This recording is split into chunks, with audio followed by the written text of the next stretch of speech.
तो आदाब, नमस्कार, गुड इवनिंग, सत श्रीकाल। एक बार फिर आप तमाम लोगों का स्वागत है क्राइम तक की कहानी के इस एपिसोड में। उम्मीद है पूरी फैमिली अच्छी होगी, अपना और अपनों का ख्याल रख रही होगी। आज की कहानी सुनाऊं उससे पहले क्या कहूँ इसे, जिसे आपको सुनाने जा रहा हूँ। और सुनाना मुझे लगता है बहुत ज़रूरी है, क्योंकि हम 21वीं सदी में जी रहे हैं। पता नहीं हम लोग कहाँ कहाँ पहुँचने की बातें करते हैं, लेकिन ज़मीन पर क्या हो रहा है ये इस कहानी से आप समझ सकते हैं। दिवाली का दिन था, 31 अक्टूबर की तारीख, थर्सडे उस दिन था। पूरा देश दिवाली में मनाने में जुटा हुआ था। और इसी दिवाली के ऐन रोज़ मध्य प्रदेश के भोपाल से करीब एक गांव में रोशनी नाम की एक महिला अपने पति के आने और अपने 2 बच्चों के साथ नए कपड़े पहनकर दिवाली मनाने की तैयारी कर रही थी। लेकिन तभी 20-25 लोग अचानक उसके पति के खेत पर पहुंचते हैं, लाठी, फरसा, हथियार लिए हुए। और अचानक वो लोग रोशनी के पति, उसके देवर और उसके ससुर पर हमला कर देते हैं। 3 साल और 2 साल के बच्चे थे रोशनी की। वो लोग जान बचाते हुए भागते हैं, गांव तक पहुंचते हैं। रोशनी अपनी नज़रों के सामने अपने पति को गिरते हुए ज़मीन पर लहूलुहान देखती है। कुछ लोग पुलिस को फ़ोन भी करते हैं, पुलिस मौके पर नहीं आती। बाद में फिर गाँव वाले जब सारे जो गुंडे थे वो चले गए, तो एक एक कर घायलों को, और इस उम्मीद में कि शायद उनमें अब भी जान बची हो, पास की एक सरकारी अस्पताल में ले जाते हैं। अस्पताल में ले जाने के बाद अलग अलग बेड पर रोशनी के पति, देवर और ससुर को लेटाया जाता है। डॉक्टर आता है और देखता है और तीनों को मुर्दा करार देता है। ठीक दिवाली के रोज़ रोशनी के दोनों बच्चों के सर से उसके पिता का साया छीन लिया गया। रोशनी निढाल बेहाल, क्योंकि उसने 2016 में अपने घर वालों की मर्जी के खिलाफ जाकर शादी की थी। घर वालों ने कहा भी था कि तुम्हारा पति क्या है, कमाता कितना है। उसने कहा मुझे उससे प्यार है और मुझे मालूम है वो मुझे बहुत खुश रखेगा। और पिछले 8 सालों से वाकई उसने खुश रखा, उसकी हर छोटी मोटी ज़रूरतें पूरी की। बेहद गरीब था, लेकिन परिवार को एक साथ रखता था, बहुत प्यार करता था। और रोशनी को भी इस बात का एहसास था कि उसने शादी करके वो गलत काम नहीं किया है। लेकिन 31 अक्टूबर दिवाली की उस रात रोशनी के लिए वो काली रात थी, जब एक साथ उसके देवर, पति और ससुर की लाश अस्पताल के बेड पर पड़ी थी। थोड़ी देर के बाद अस्पताल के स्टाफ वाले आते हैं और लाशों को उठाकर अब मुर्दा घर में भेजने की बारी थी। लाशें उठाई जाती हैं रोशनी की आंखों के सामने। पहली लाश जो उठाई गई वो रोशनी के देवर की थी। उस बेड पर जिसे वो लाया गया, डॉक्टर ने देखा, उसने कहा अब इसमें जान नहीं है। थोड़ी देर के बाद हुआ कि अब इसे मुर्दा घर ले जाओ, कल पोस्टमार्टम होगा। तो जब बेड से उसके देवर की लाश को उठाकर ले जाया गया, तब वहाँ खड़े डॉक्टर और 2 नर्सों ने रोशनी, जो लगभग बेहोश भी हो रही थी, होश में भी आ रही थी, रो रही थी, समझ में नहीं आ रहा था क्या करें, उसकी दुनिया लुट चुकी। उस मौके पर वो डॉक्टर और 2 नर्स रोशनी से कहते हैं कि जिस बेड पर ये अभी मुर्दा पड़ा था, खून से बेड गंदा हो गया, इस बेड को अब तुम साफ करो, क्योंकि ये तुम्हारा रिश्तेदार है। आप सोचिए कि जिसका पति उसकी नज़रों के सामने मारा गया, देवर दम तोड़ चुका है, ससुर मर चुका है, अभी उसे 3 लाशें घर ले जानी है, बाकी सब कुछ करना है। और अस्पताल में, सरकारी अस्पताल के डॉक्टर और नर्स वो ये कह रहे हैं कि मुर्दा तुम्हारा था, खून उसका है, इस अस्पताल का बेड गंदा हुआ है, साफ तुम करोगे। इसके बाद उसे एक कपड़ा दिया जाता है। रोशनी उस कपड़े से उस बेड पर जो भी खून था उसे साफ कर रही थी। इत्तेफाक से किसी शख्स ने इस मंजर को देख लिया। उसने अपने मोबाइल पर इसे कैद कर लिया कि एक महिला जिसकी पूरी दुनिया उजड़ गई, ये पत्थर दिल डॉक्टर और नर्स, जो उनका काम है, या हॉस्पिटल के क्लीनर का काम है, वार्ड बॉय का काम है, वो उससे करवा रहे, जिसे कुछ अपने होश में ही नहीं, उसे पता ही नहीं कि अब ज़िंदगी में आगे क्या होगा। और वो उस खून को साफ करती है, पूछती है अब कुछ धब्बा तो नहीं है। उसके बाद वहाँ से फिर वो निकलती है, क्योंकि अब उसे पति और ससुर की तरफ भी बढ़ना था, उनकी लाशों की तरफ। उसके बाद खैर बाद में लाश हवाले किया जाता, अंतिम संस्कार होता है। एक दिन के बाद जिस शख्स ने भी ये अच्छा काम किया था कि वीडियो बनाया, उसने उस वीडियो को सोशल मीडिया पर डाल दिया। सोशल मीडिया पर जब ये वीडियो आया तो यकीन मानिए, ये कहानी सुनकर रोशनी की हर एक का दिल फट गया। सिर्फ इतना सोचिए, हमारे आपके परिवार के ऊपर ऐसी आफत की घड़ी हो, मुसीबत हो, इतना गम हो, 3 लाशें हों और अस्पताल के डॉक्टर और नर्स कह रहे हैं कि तुम्हारे मुर्दे की वजह से बेड गंदा हुआ, ऐसे साफ करो। काहे की इंसानियत और कैसी इंसानियत, कैसी मोहब्बत। पत्थर दिल शहर के लोग पत्थर के हो चुके हैं। इस वीडियो को जितनी बार भी देखते हैं उतनी बार इंसानियत दम तोड़ती नजर आती है। ये वीडियो अगर शूट ना होता तो ये सारी बातें सामने भी नहीं आती। बाद में जब ये सोशल मीडिया पर ये वीडियो वायरल हुआ तो क्या हुआ, मध्य प्रदेश के हेल्थ सेक्रेटरी ने एक फरमान जारी किया कि डॉक्टर का हम ट्रांसफ़र कर रहे हैं। सीएमओ जो है वहाँ के चीफ मेडिकल अफसर, उनका ट्रांसफ़र कर रहे हैं, और जो वो 2 नर्स थी उनको हम सस्पेंड कर रहे हैं। कोलकाता जूनियर डॉक्टर अस्पताल में भी जब हुआ था, आपको याद होगा, पहली बार प्रिंसिपल को ट्रांसफ़र ही कर दिया गया था। यहाँ भी ट्रांसफ़र कर दिया गया है, 2 नर्स सस्पेंड हो गई हैं, सरकारी मुलाजिम है ये सब। डॉक्टर साहब किसी और अस्पताल में पहुँच जाएंगे, वहाँ किसी और मुर्दे ने कोई बेड गंदा किया, किसी और रोशनी से शायद साफ़ करवाएंगे। ये नर्स भी वापस देर सवेर ड्यूटी पर लौटेंगी, वो भी शायद वही करेंगी। डॉक्टर को हमारे यहाँ भगवान का दर्जा दिया जाता है, और अगर इसी अस्पताल में डॉक्टर और नर्स एक ऐसे महिला के साथ इतनी भी संवेदना न दिखाएं तो फिर काहे के भगवान और काहे के डॉक्टर। दिल कचोट देती है जब इस तस्वीर को देखते हैं। पता नहीं क्या क्या होता है, और फिर भी हम सब अपने आप को इंसान कहते हैं। ये रोशनी की वो दुख भरी कहानी मुझे लगा आपसे शेयर करना चाहिए। अब आते हैं आज की कहानी के ऊपर। आज की कहानी उडुपी की है। कर्नाटक में एक जगह उडुपी, और इसी उडुपी में एक शख्स रहा करते थे जिनका नाम है बालकृष्ण पुजारी। उम्र 44 साल। इनका एक होटल, ज़िंदगी ठीक ठाक, न बहुत अमीर न बहुत गरीब, लेकिन खुश थे। 17 साल पहले इनकी शादी हुई। प्रतिमा नाम था लड़की का। प्रतिमा और पुजारी दोनों साथ रह रहे थे, ज़िंदगी ठीक ठाक चल रही थी। वक्त बीता, दोनों के 2 बच्चे हुए। प्रतिमा ये कहकर कि अब बच्चे ठीक ठाक बड़े हो रहे हैं, मैं भी कुछ करती हूँ, तो बालकृष्ण पुजारी ने एक ब्यूटी पार्लर खोल दिया कि तुम वहाँ अपना वक्त भी लगाओ और पैसे भी और आ जाएंगे। अब प्रतिमा ब्यूटी पार्लर चला रही है, बालकृष्ण पुजारी अपने होटल के धंधे में लगे हुए हैं। 2 बच्चे हो रहे हैं, धीरे धीरे बड़े हो रहे हैं। इधर जो प्रतिमा का भाई है संदीप, जब शादी हुई, शादी के दिन से ही लेकर जैसे जैसे वक्त बीता, उसे अपने जीजा से बहुत मोहब्बत थी, और बालकृष्ण भी संदीप को बहुत प्यार करते थे। मतलब जीजा साला की ये जोड़ी के लोग वहाँ उसके ख़ानदान में मिसाल दिया करते थे। छोटी छोटी बातें अगर कुछ भी होती, दोनों एक दूसरे से शेयर करते, बताते। कई बार पति पत्नी में झगड़ा होता, बालकृष्ण संदीप को बीच में शामिल करते, संदीप अपनी बहन को भी समझाता। तो कुल मिलाकर ये जीजा और साले की जो जोड़ी थी, इसके चर्चे थे ख़ानदान में।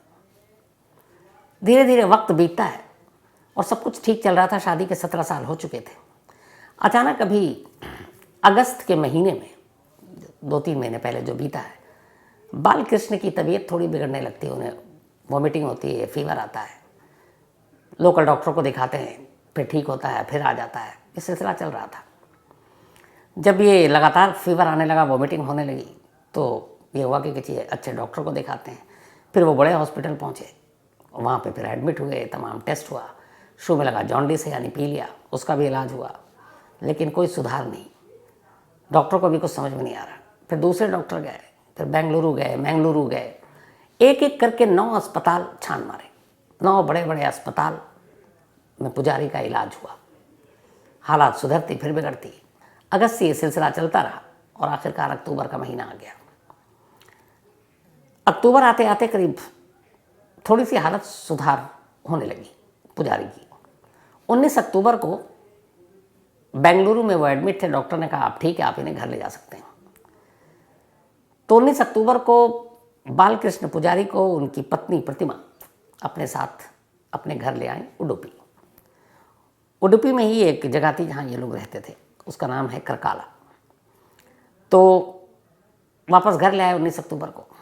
अब 19 अक्टूबर को जब घर आए, करीब हॉस्पिटल में 9 अलग अलग हॉस्पिटल में पिछले 2 महीने से पुजारी रह रहे थे। पूरा परिवार परेशान था, दूर दूर रिश्तेदार परेशान थे। संदीप अलग परेशान था, प्रतिमा का भाई। तो जिस दिन ये पता चला कि हॉस्पिटल से डिस्चार्ज हो गए, परिवार में खुशी की लहर आई कि चलो अब बालकृष्ण ठीक हो गया। सारे लोग घर पर इकट्ठा हो गए।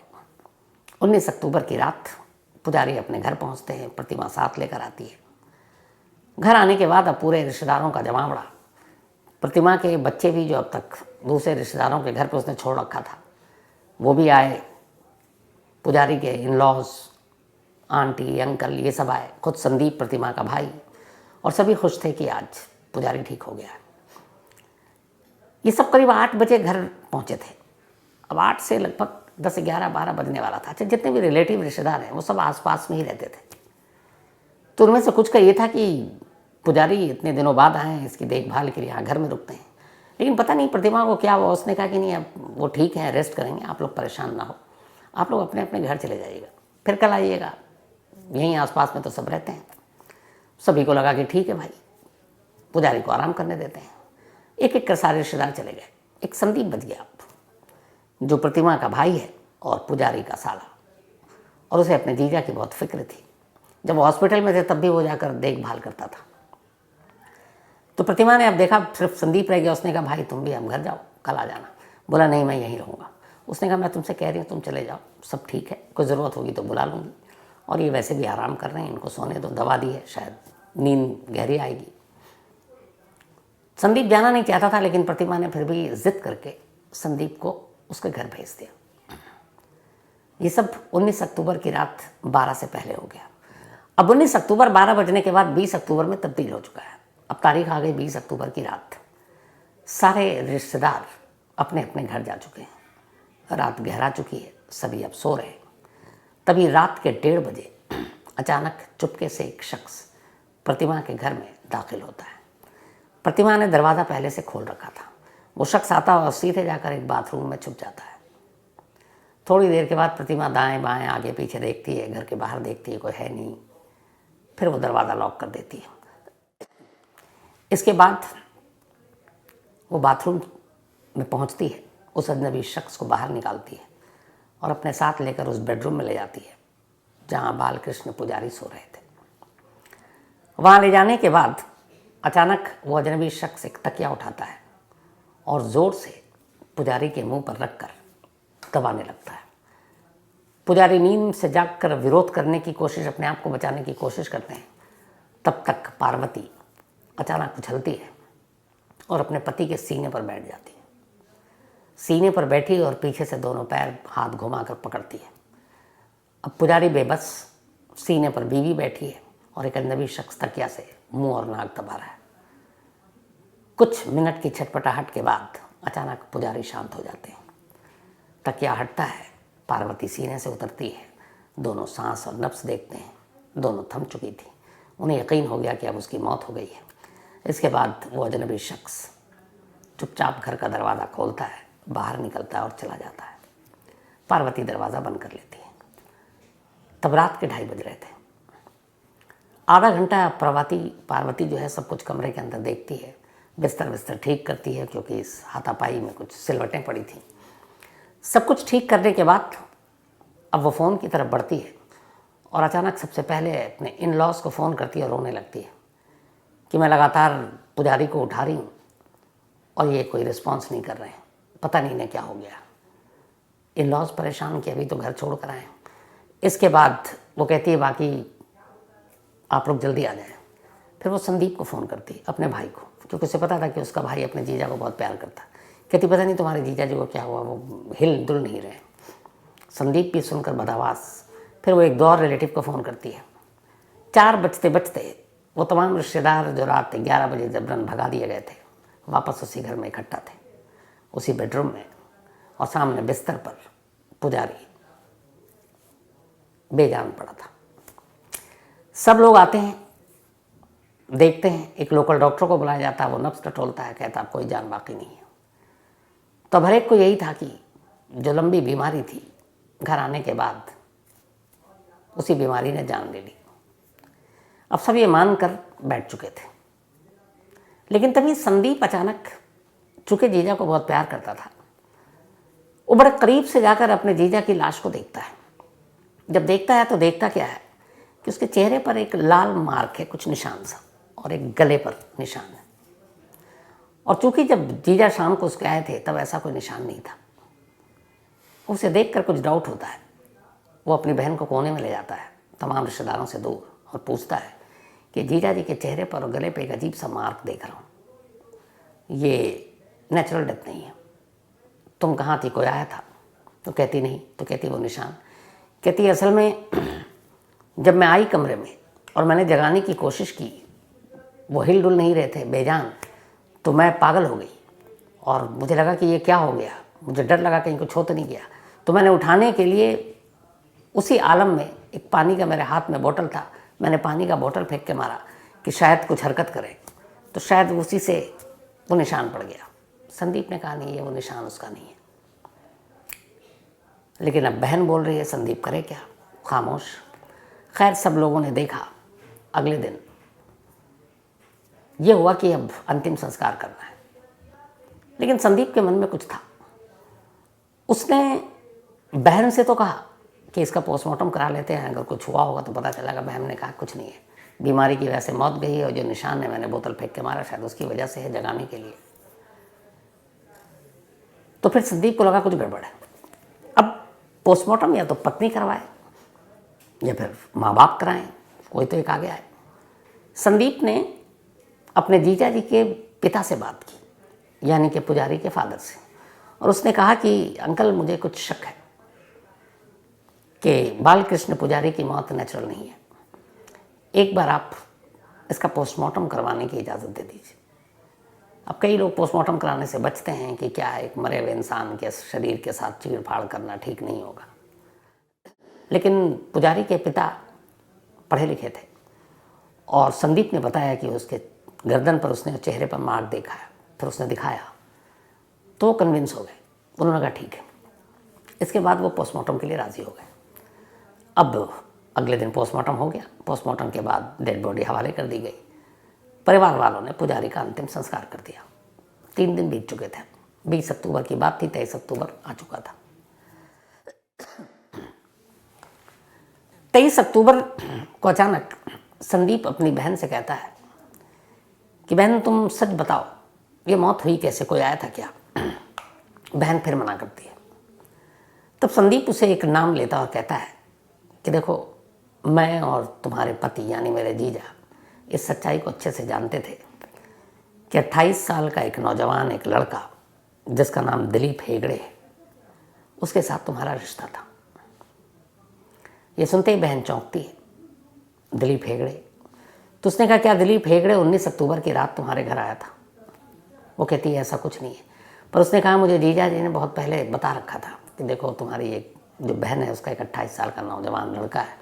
दिलीप हेगड़े एक बिजनेसमैन का बेटा था, मुंबई में रहता था, लेकिन फिर कोरोना काल में अचानक उसे वापस आना पड़ा अपने फैमिली बिजनेस को संभालने के लिए, तो वो उडुपी आ गया और यहाँ आने के बाद वो यहीं उडुपी में रहने लगा।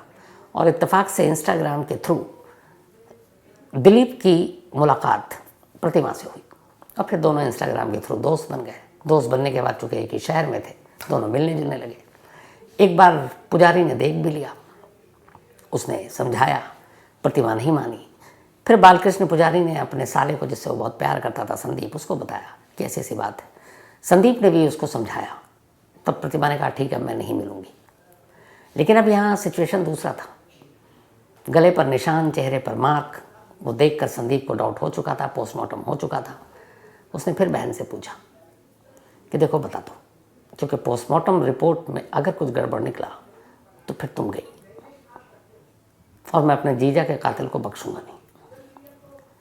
बहन वही कहती रही, लेकिन जब संदीप बताने लगा कि ये है कुछ गड़बड़, तो तुम एक्सेप्ट करो कि वो आया था कि नहीं। अब प्रतिमा को अचानक लगा कि शायद वो फंस सकती है। एंड टाइम पर उसने कहानी पलटी। उसने कहा हाँ, उस रात तुम सबके जाने के बाद दिलीप हेगड़े घर आया था और उसी ने तुम्हारे जीजा का कत्ल कर दिया। लेकिन संदीप को अभी यकीन नहीं हुआ।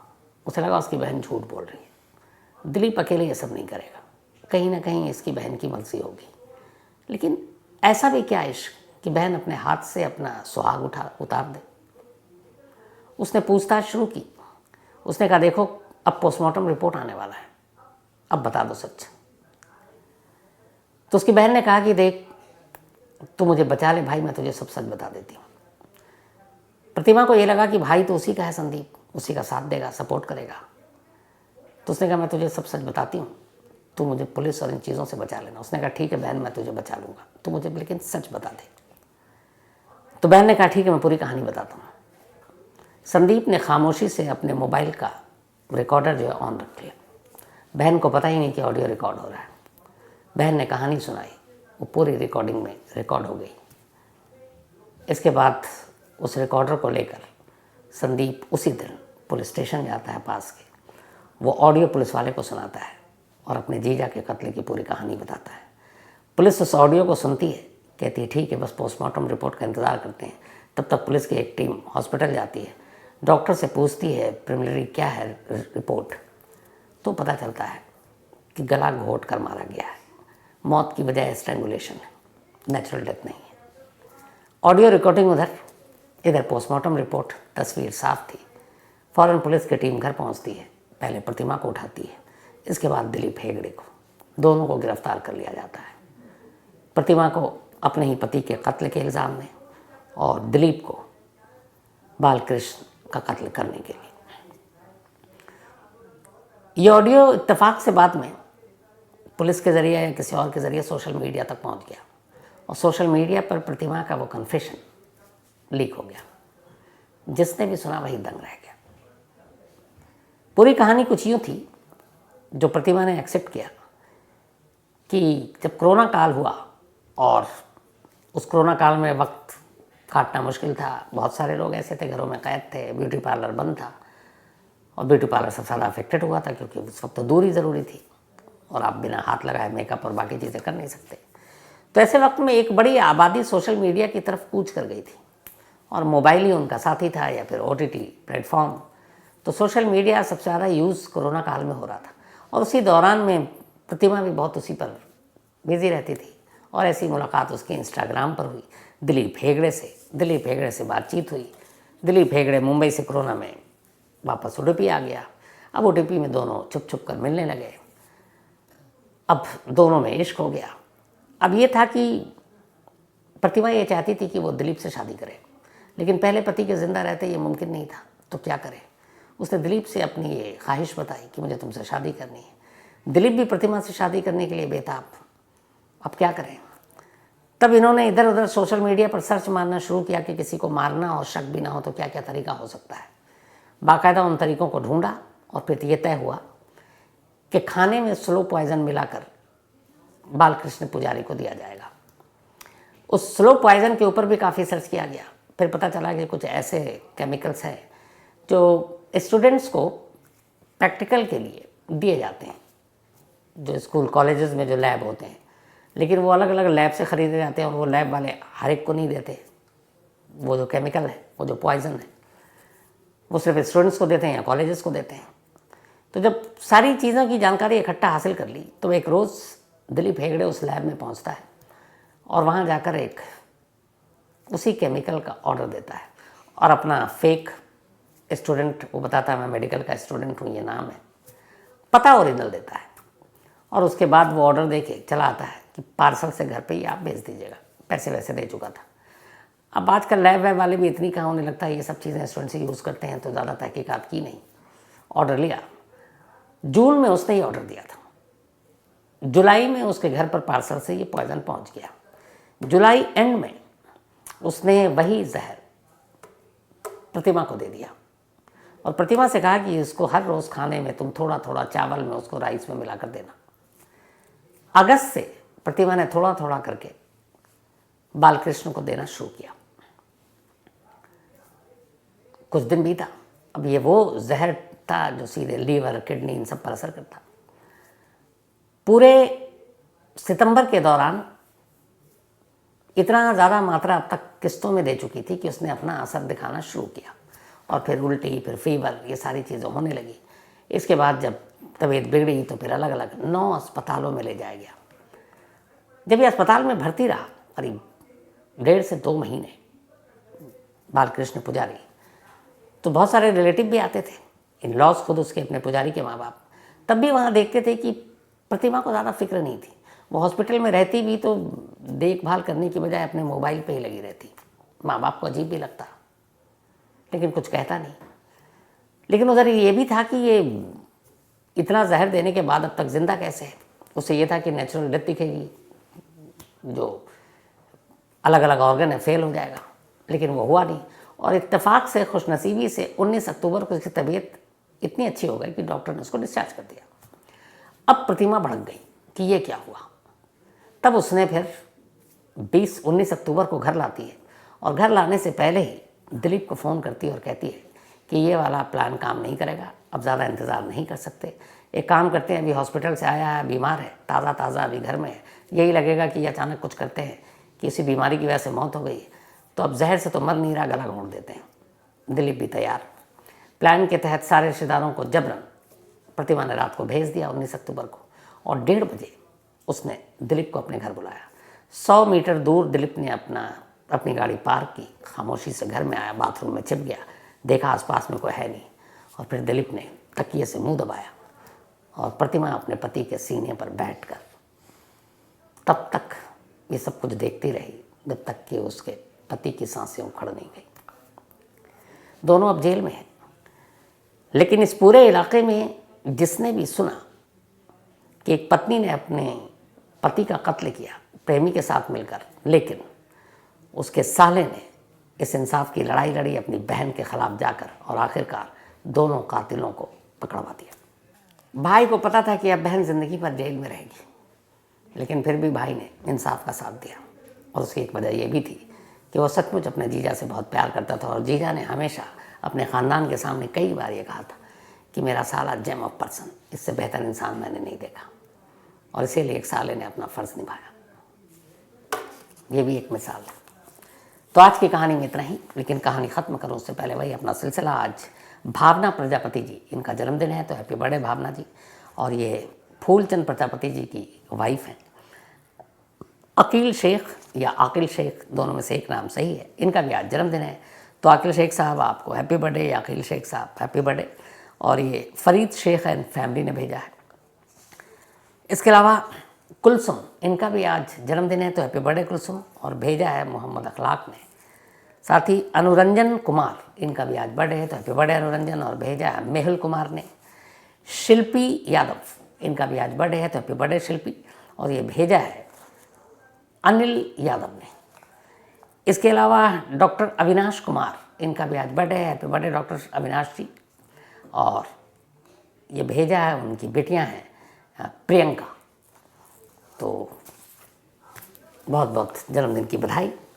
कहानी में आज इतना ही। अब आपसे मुलाकात होगी कल रात 9 बजे किसी नई कहानी के साथ। तब तक अपना और अपनों का ख्याल रखिएगा। Thank you very much.